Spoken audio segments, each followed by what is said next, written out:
داسې عجیبه شیان شته په همداري مانورونو کې خاصتان د جاذبې په مانورونو کې چې سپوږمۍ ته د سفر په مهال ترسره کیږي کله ناکله بې ضرورته پیچلي مسیرونه جوړوي. زه به مثال په خپل سمولیټر کې وښیم. کرفي چې د سپوږمۍ او فضایي وسیلې مخې ته دي دا د لوري وکتورونه او د سرعت اندازه ده. یعنی هر څومره چې وکتور غټ وي هماغومره سرعت لوړ وي. کله چې سپوږمۍ ته نږدې کیږي دا به سپوږمۍ ته مایل شي او په یو مرحله کې به چکوالی زیات کړي. ځکه اوس فضایي وسیله د جاذبې له لارې ګړندیتوب ترلاسه کړ کله چې د سپوږمۍ ته شا تېره شوه. دلته ستونزه څه ده؟ دا چې باید وسیله ډېر دقیق لوري ته واستول شي څو په ټاکلي وخت کې ټاکلي ځای ته ورسیږي، ځکه که یوازې څو ثانیې هم ځنډ شي دا به د الوتنې په مسیر اغېز وکړي. دې دوه د جاذبې مانورونه ترسره کړل. یوه سمه او عادي وه دا چې څو ځله د ځمکې شاوخوا وګرځي څو ډېر چرکوالی ترلاسه کړي او له ځمکې څخه د سون توکو په ښه سطما سره لرې شي. بیا دا سپوږمۍ ته نږدې کیږي او ډېر نږدې ترې تېرېږي. دا هغه ته اضافي هڅونه ورکوي.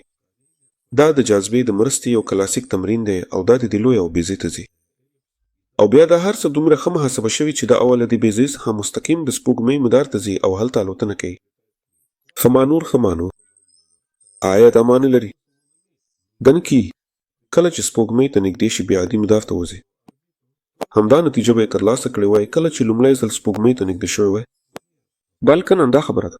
هلته یوازې اړتیا وه چې اصلاحات وشي او دومره قوي نږدېوالی نه و پکار. او همداسې دا به ډېر اسانه وای چې هماغسې سملاسي کړی وای.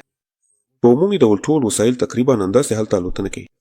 خو جاپانیان او ځینې نور هم هغوی د عجیبه طریقه غوره کوي چې یو اضافه ډېر پیچلی ډېر حسابي زحمت غوښتونکی او ډېر خطرناک مانور ترسره کوي. همداسې ده. د دې مانور هدف ډېر مشکوک ښکاري. هلته د سون توکي سطما هېڅ نشته که برعکسونه وایو موږ لا ډېر سون توکي مصرفوو او خطرونه هم زیات دي. ځکه چې په دې مسیر کې دستګاه باید 100% کې بله اصلاح هم کړې وای څو دقیقان سپوږمۍ ته ورسیږي، ځکه چې همداسې سپوږمۍ ته رسېدل ډېر سخت دي. که لږه تېروتنه وکړې حتی د زاویې په 10 برخه کې تېروتنه وکړې یا په سرعت کې نو بس ته بل لور ته ولاړې. ولې د سپوږمۍ سره لري جاذبې مانور ته اړتیا. کله چې فضایي دستګاه هر حال کې د سپوږمۍ مدار ته د عادي وړاندوینې کېدونکي مداري سرعت سره وځي.